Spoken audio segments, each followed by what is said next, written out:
আসসালামু আলাইকুম ওয়া রাহমাতুল্লাহি ওয়া বারাকাতুহু। আজকে আমি আরও একটি মেডিসিন সংক্রান্ত ভিডিও নিয়ে আপনাদের সামনে হাজির হয়েছি। এটি অত্যন্ত পরিচিত যে ওষুধটি প্রতিদিন আপনাদের সঙ্গী হয়ে যায়।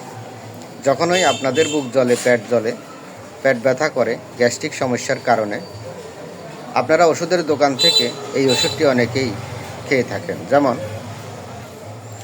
ক্যাপসুল স্যাক্লো 20 mg বা 40 mg।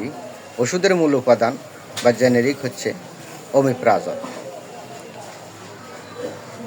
এটি মূলত বাংলাদেশের স্বনামধন্য one of the top medicine প্রস্তুতকারক কোম্পানি স্কোয়ার ফার্মাসিউটিক্যালস দ্বারা তৈরি হয়েছে, তবে এটি ইঞ্জেকশন আকারেও পাওয়া যায়।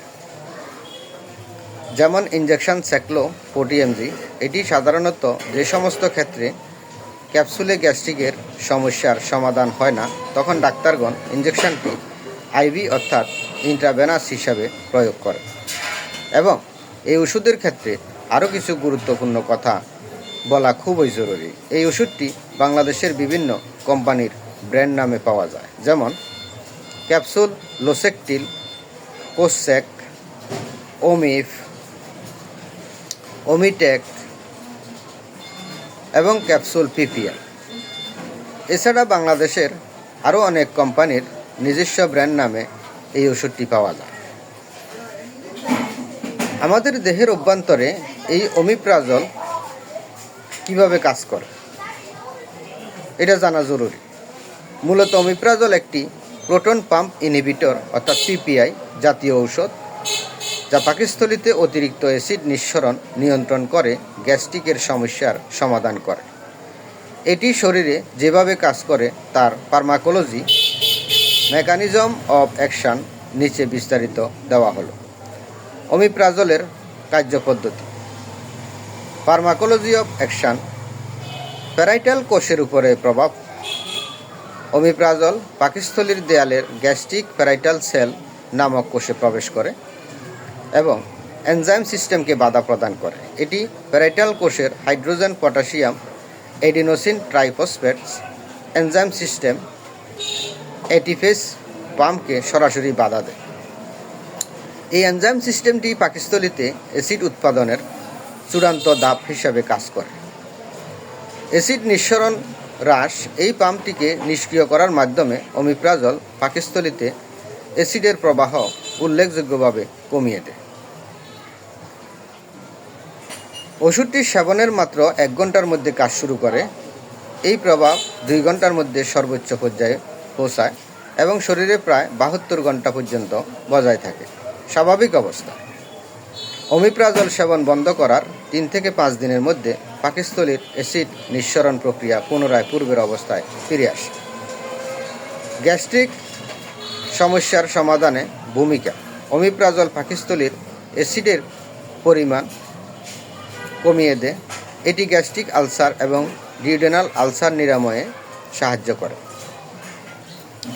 পাকস্থলীর অতিরিক্ত অ্যাসিড যখন খাদ্যনালীতে উঠে আসে, gastro oesophageal reflux disease GERD, তখন এটি সেই প্রদাহ ও বুক জ্বালাপোড়া নিয়ন্ত্রণ করে।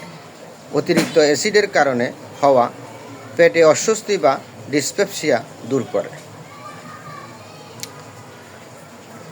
স্যাক্লো যে সমস্ত শারীরিক সমস্যাগুলোতে ব্যবহৃত হয়,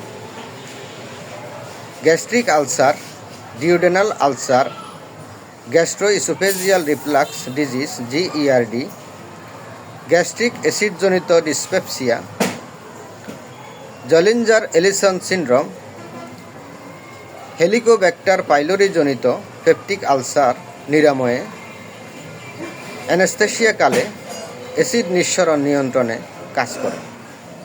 মাত্রা ও সেবনবিধি। প্রাপ্তবয়স্ক গ্যাস্ট্রিক আলসার দৈনিক 20 মিলিগ্রাম করে 8 সপ্তাহ পর্যন্ত, ডিউডেনাল আলসার দৈনিক 20 মিলিগ্রাম করে 4 সপ্তাহ পর্যন্ত। তীব্রতার ক্ষেত্রে মাত্রা 40 মিলিগ্রাম পর্যন্ত বাড়ানো যেতে পারে। জলিঞ্জার এলিসন সিন্ড্রোম প্রারম্ভিক মাত্রা 60 মিলিগ্রাম, অস্ত্রোপচারের আগে পূর্ববর্তী সন্ধ্যায় 40 মিলিগ্রাম এবং অস্ত্রোপচারের 2 থেকে 6 ঘন্টা পূর্বে আরও 40 মিলিগ্রাম।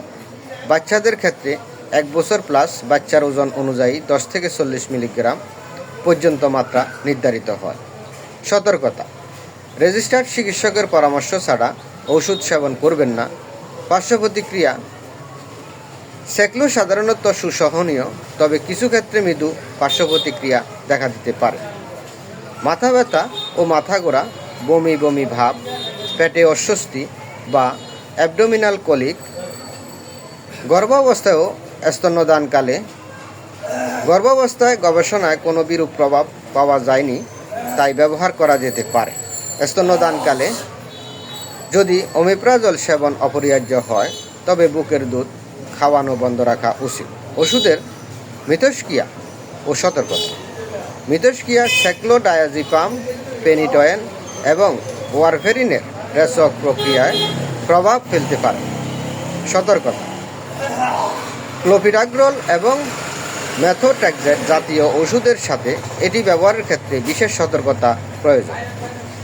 দীর্ঘমেয়াদী ব্যবহারে হিপ বা মেরুদণ্ডের হাড়ের ফ্র্যাকচারের ঝুঁকি বাড়তে পারে। সংরক্ষণ: আলো ও তাপ থেকে দূরে, শুষ্ক স্থানে এবং শিশুদের নাগালের বাইরে রাখুন। আপনারা কি এই ওষুধের দাম বা নির্দিষ্ট কোনো ডোজ সম্পর্কে আরও কোনো তথ্য জানার প্রয়োজন আছে কিনা কমেন্টে জানালে আমি উত্তর দেব। আসসালামু আলাইকুম ওয়া রাহমাতুল্লাহি ওয়া বারাকাতুহু।